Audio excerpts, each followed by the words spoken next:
So my research focuses on the experiences of Black female academic deans at public HBCUs. So why is this important? HBCUs continue to educate Black engineers, Black scholars, Black teachers, a lot of people who go on to do great things in the academic community. But academic leadership is not always reflective of the student body it serves. HBCUs typically educate more female than male students, and a majority of the students continue to be African American.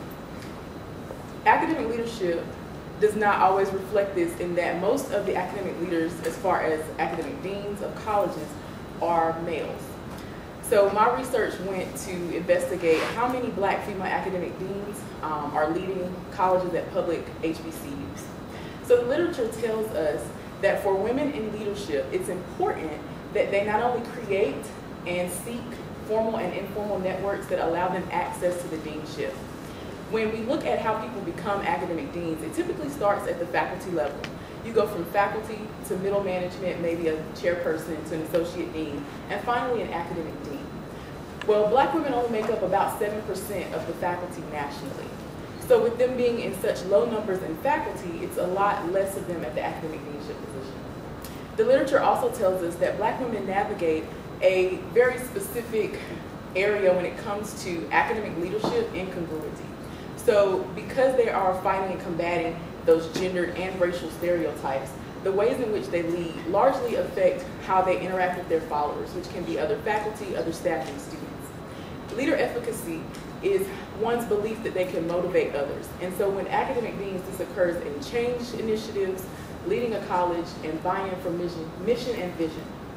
This is important because the people whom they're leading don't always look like them.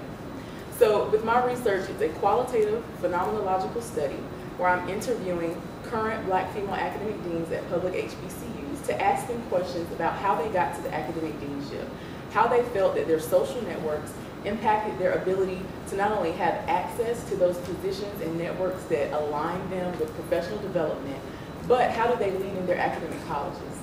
This is important because it's important to ensure that we are promoting equity and diversity in academic leadership.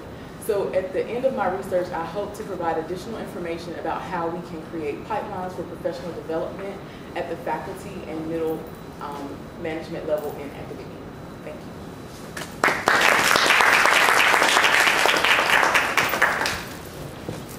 We're going to give the judges a few minutes to complete their